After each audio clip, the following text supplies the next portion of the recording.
Tadi saya ke belakang, panggungnya di sini, saya duduk di sini, saya muter 2 kilo, saudara. Baru saya masuk sini. Dan begitu menunggu, ya katanya, oh Pak jangan naik dulu, ada sedikit pengumuman. Terus Albert bilang sama saya, iya Pak tahun depan kok cuma dapat 1. Saya bilang iya, 1 tahun tuh 52 minggu, Bert, ya.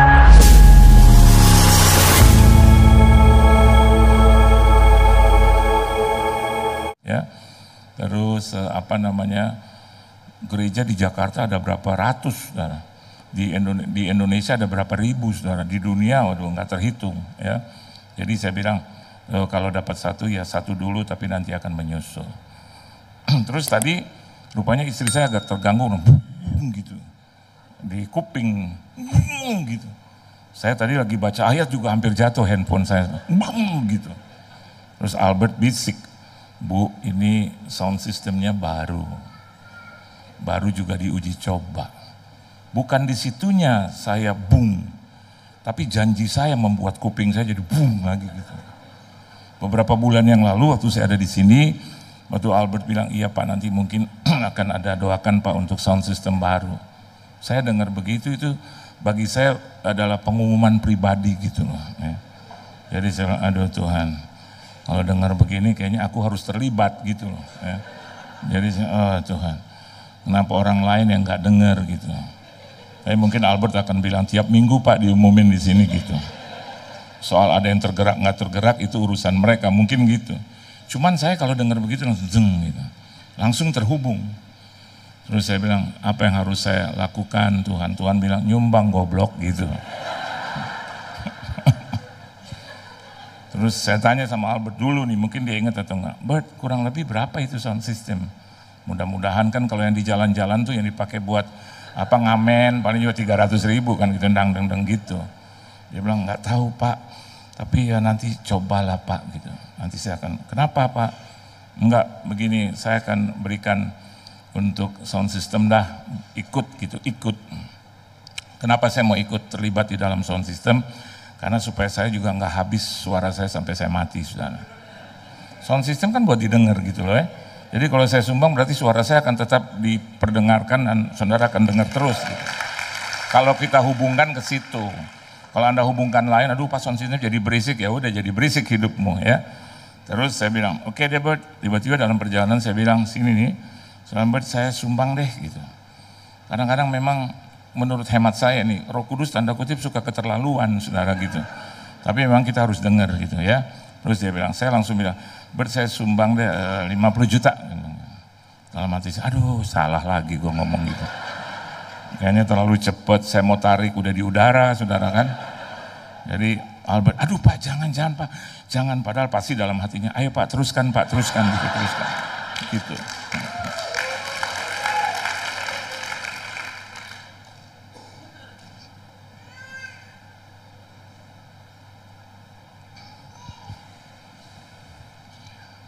Anda tahu, saya bukan hamba Tuhan yang berlebih-lebihan. Biasa aja kok. Kalau Anda dengar tentang jam tangan, pasti pernah lihat ya enggak juga. Saya beli hampir 20 tahun yang lalu. Terus kalau dia naik, saya nggak tahu kenapa jam itu yang naik, saya nggak tahu. Seperti seorang pria yang disalib di sebelah Tuhan Yesus, tiba-tiba dia di sorga, saudara. Dan di sorga dia di ujung gitu, dia liatin sorga gitu, saudara.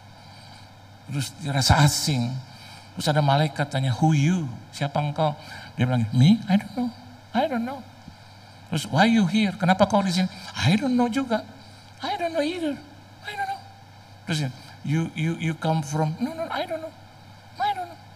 Terus kenapa? Why you here? I don't know. Terus dia bilang, oke, aku panggil supervisornya dipanggil. Siapa kamu ya? Enggak tahu, kenapa kau di sini?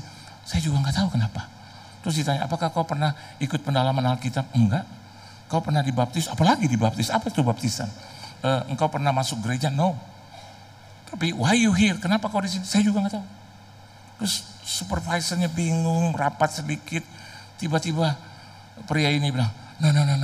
I remember. the man in the middle of the cross promise me that I will be here. Tuh. Saya juga nggak tahu kenapa kalau urusan di sini selalu ada aja tuh Roh Kudus ngomong, nggak tahu. Gitu. Tadi si Albert ingatkan, mungkin karena Bapak ya dari awal ya Pak ya, dari gereja ini sawah ya Pak, aduh kalau dibilang gitu, aduh sawah, nanti desa, terus apa lagi ya, terus daerah kecil, banjir, aduh kita makin diawang-awang gitu saudara. Karena saya masuk di sebelah, ruangannya bagus, apa ada buat make up, jadi saya baru tahu kenapa kalau apa namanya pengerja di sini datang dari rumah nggak usah make upan di sini aja dia make up bagus kan. Ada kursi-kursi banyak, ada tempat makanan. Kalau Anda berkunjung silakan aja nanti berkunjung di situ. Saya lihat kalau gereja memang diperhatikan dengan baik ya saudara. Saya yakin dan percaya dulu nggak segini nih ibadah. Aduh ya, ada terpal, ini listrik turun, benar. Terus aduh ruangan ini jauh dari begini. Terus saya suruh naik ke atas, masih kayu-kayu. Terus bilang, ayo Pak Pendeta doa. Doa apa? Dia doa biar di atas ini dipenuhi jemaat. Ininya aja belum kelar, bagaimana jemaat mau datang? Semuanya dinding-dindingnya nggak ada loh. Tapi saya bilang iya. Terus coba Bapak pakai iman Pak, pakai itu penglihatan rohani. Saya udah tutup mata, nggak ada, saya nggak lihat apa-apa. Saya buka mata, kosong lagi gitu. Mas saya pikir ya saya doa aja. Nah, hari ini bener loh. Kalau gedungnya dibangun, kapasitasnya juga akan datang. Nih, sudah 3 kali loh, ibadah udah 3 kali. Yang diuntungkan juga saya sudah 3 kali khotbah kan lumayan gitu loh Ustaz. Ya. Betul nggak? Saya lihat bahkan saya nggak tahu ini jemaat bisa datang begini. Dari mana saya nggak tahu.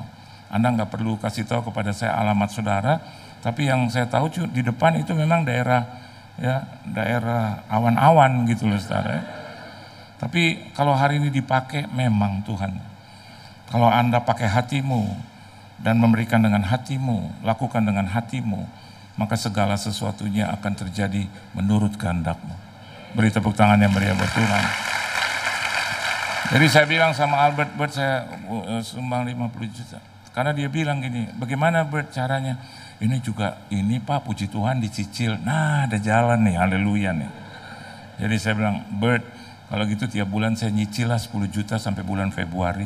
Kembali. Ya. Dari mana Pak duitnya? Dalam hati saya tiap kali saya berkhotbah di mana-mana aja. Bert tolong doain biar yang persembahan kasihnya banyak semua gitu. Ya kalau nggak ada ya jual sesuatu lah ya. Seperti ini hampir 20 tahun yang lalu ternyata jam saya naik tinggi, kan bukan dosa saya, bukan salah saya. Saya diberikan itu saudara dengan harga yang murah. Terus teman baik saya ini sudah seorang kolektor. Dia bawa puluhan jam tangan kepada saya, pilih satu Pak. Saya pikir dapat gitu loh. Ternyata dia bilang dengan harga yang murah. Aduh ya, pakai beli lagi gitu. Tapi ya udahlah. Memang bagus juga kalau kita hamba Tuhan jangan cuma mau gratis, tapi juga berusaha untuk ya melakukan gitu. Dan ternyata dia adalah seorang semi konglomerat, jam tangannya kalau sekarang mungkin di atas 2 triliun saudara. Iya karena jam tangan ini ada rumah dia gitu, nah di balik ini dia cuma pencet sesuatu berbalik itu semuanya jam tangan. Dan saya pilih satu yang menurut saya harganya oke. Dia kasih, bahkan dia bilang bahwa Bapak boleh cicil semampunya Pak Pendeta. Udah akhirnya lunas juga. Walaupun setengah mati ya saudara ya. Tapi saya juga nggak tahu kenapa tiba-tiba saya bisa cicil itu, kenapa saya harus cicil itu. Ternyata hampir 20 tahun kemudian dia naik tinggi. Dan jam tangannya itu jam tangan yang spesifik dari satu merek terkenal di dunia gitu. Saya nggak tahu, yang lain-lain nggak terlalu tinggi. Tetapi yang ini saudara ternyata menjadi sesuatu yang berharga gitu. Saya mau jual saudara, saya mau jual. Salah satunya adalah untuk bayar yang ini gitu loh ya. Tapi tiap kali saya mau jual Pak Bu, nih ya di atas ya, siapa yang larang? Istri saya. Siapa? Dia. Jangan Pak, itu harta kamu satu-satunya. Jangan. Biar itu selalu ada di lengan kamu. Bagus juga. Jam tangan Pak, itu artinya jam tangan harus di tangan. Jam dinding nggak boleh di tangan, saudara.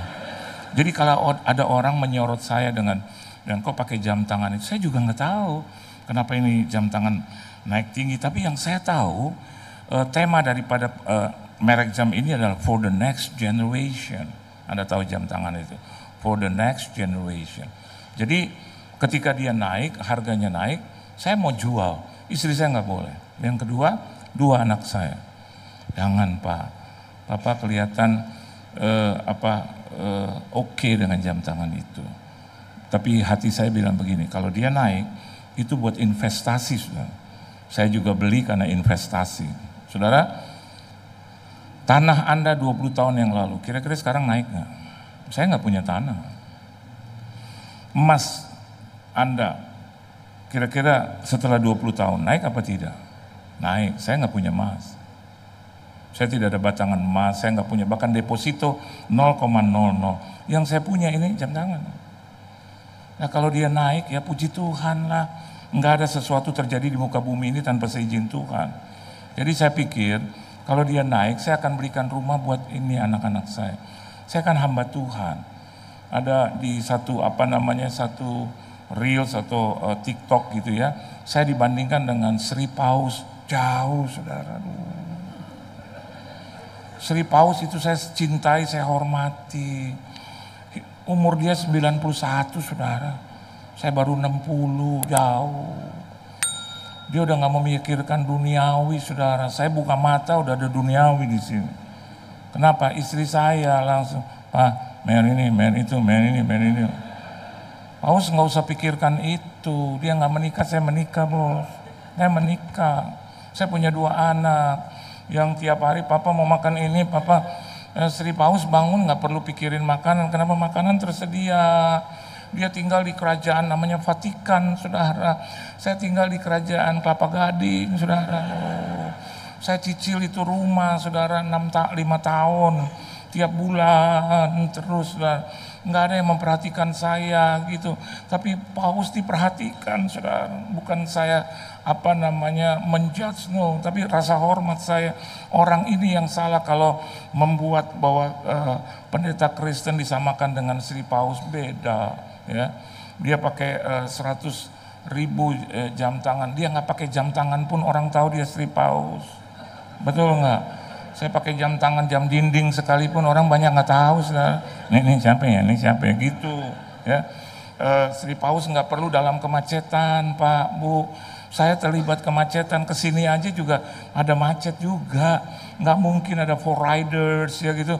Terus bilang Pak Yohan Lumoindong sedang mau pergi ke sini. Enggak, saudara. Terlibat dalam kemacetan bisa 4 jam, 6 jam, pernah 12 jam, 13 jam gitu. Saya nggak punya pengawal pribadi. Orang bilang Pak Yohan punya bodyguard.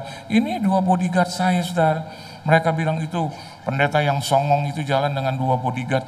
Aduh, badannya kurus-kurus begini, mau jadi bodyguard saya, diinjak sedikit juga udah jatuh nih saudara. No. Saya bukan untuk mengklarifikasi, tapi I'm telling you the truth. Ya, ada pergumulan demi pergumulan. Dia punya jendela di Basilika yang luar biasa. Itu jutaan umat udah tunggu dia. Kita kadang-kadang mau mendoakan orang tolak loh. Saya doa yang gak bisa begitu. Pernah kejadian ya di Singapura, saudara. Saya dengan pesawat sendiri pulang pergi untuk mendoakan yang sakit. Begitu saya sampai di sana, saya ngomong dengan saya punya teman baik, dia keluar 15 menit dan dia bilang ternyata orang itu nggak mau didoakan sama Bapak. Mau sakit hati ya? Enggak lah. Saya penuh dengan kuasa, enggak juga lah. Saya pulang balik lagi ke rumah. Saudara. Cuman saya dengar itu dari Tuhan Yesus. Bahwa kau harus datang kepada dia, doakan dia. Kalau kau berdoa buat dia, ada pertambahan usia dan umur. Dia nggak mau didoakan. Ya udah, saya pulang. Teman saya bilang kasihan ya Pak Pendeta. Iya kalau kasihan balikin dong ongkos pulang pergi gitu loh. Ini namanya nggak kasihan gitu. Saya sendiri loh, pulang pergi saya bayar sendiri. Begitu saya sampai ternyata nggak sampai 1 bulan dia dipanggil Tuhan. Dengar baik saudara, hari ini kalaupun saya dan Anda ada di dalam doa, kenapa? Alkitab katakan karena kita menderita. Betul nggak? Saya baca sekali lagi itu ayat 13. Kalau ada seorang di antara kamu yang menderita. baiklah ia berdoa. Kalau ada seorang yang bergembira, baiklah ia menyanyi. Jadi kalau di rumah tuh ada orang yang Anda gampang menebaknya, pasti lagi senang. Tapi kalau lagi di kamar tuh, oh iya Tuhan gitu. Anda nggak boleh bilang, wah dia lagi senang, enggak, lagi menderita. Oh tolong aku Tuhan, suamiku tobatkan Tuhan, oh gitu. Istriku tobatkan. Kenapa? Dia menderita, dia harus berdoa. Dan ayat 14, kalau ada seorang di antara kamu yang sakit, baiklah yang manggil para penatua jemaat supaya mereka mendoakan dia serta mengolesnya dengan minyak dalam nama Tuhan. Anda harus ingat bahwa kalau kita berdoa harus dalam nama Tuhan, tidak ada yang lain. Jadi saya aneh rasanya kalau ada di atas panggung, seringkali saya menemukan dalam nama Tuhan Yesus, dalam nama Tuhan Yesus. Yang lain-lain hafal, cepat, penderitaan, masalah, problema, kesulitan kami jelas. Tapi kalau dia ngomong, dia dalam nama Tuhan Yesus. Apa sih? Justru itu yang paling penting. Di dalam nama Tuhan Yesus Kristus, gitu. Dalam nama Tuhan Yesus itu namanya. Siapa yang datang? Itu orang gede, pala gede, saudara. Bahkan serumah ini terus begitu dengan kuku-kuku yang panjang. Nama Tuhan Yesus. Apa sih? Harus gini, dalam nama Tuhan Yesus Kristus. Agak salah juga kalau Anda bilang dalam nama Yesus. Yesus banyak, Yesus da Cruz, Yesus da Lopez, Yesus da Bere. Dalam nama Tuhan Yesus Kristus. Amin. Ini enggak membuang waktumu kok. Sebut dengan lengkap di dalam nama Tuhan Yesus Kristus. Kalau Anda berdoa untuk yang sakit, dalam nama Yesus, yang sakit diam. Apa lo bilang? Hah? Lo yang setan, digituin kita. Dalam nama Yesus. Apa sih? Ini banyak, maaf nih, hamba Tuhan, pelayan Tuhan di atas panggung. Coba dengar. Suka ngomong itu. Nah hari ini biar bertobat. Amin. Di dalam nama Tuhan Yesus Kristus, gitu. Amin. Dalam nama Yesus. Amin. Kita angkat tangan kita, itu bisa. Oh Jesus, Jesus, Jesus. Yesus di atas juga bingung, siapa yang dia panggil? Oh Jesus, Jesus, Jesus. Tuhan, Tuhan, Tuhan. Apa sih? Tuhan, kok Tuhan? Oh Tuhan, Tuhan. Jadi cuan, untung. Oh Tuhan, Tuhan. Nih ya, saya di atas ya. Saya dihukum seberat-beratnya kalau saya bohong. Pendeta itu. Oh cuan, cuan. Cuan siapa? Colong kami Tuhan, colong.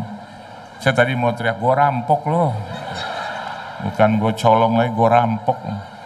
Kami menangis di sini, cuan, cuan. Saya rasa Tuhan nggak ada tuh. Tuhan, nama gue nggak dipanggil. Siapa yang namanya cuan? Mas? Dan lihat ayat 15, yuk baca sama-sama. 1, 2, 3. Dan doa yang lahir dari iman akan, pertama apa? Kuasa doa itu apa saudara? Menyelamatkan. Amin. Orang sakit itu, dan Tuhan akan yang kedua apa? Membangunkan. Amin. Jadi rohani yang tertidur, kalau Anda berdoa dia akan terbangun dan dibangunkan itu. Amin. Terus, dan jika ia telah berbuat dosa, maka dosanya itu akan. Nah yang ketiga adalah pengampunan atau diampuni. Berdoalah. Banyak orang bilang bahwa wah kita telah berbuat dosa. Minta kepada Tuhan biar Tuhan mengampuni kita. Amin.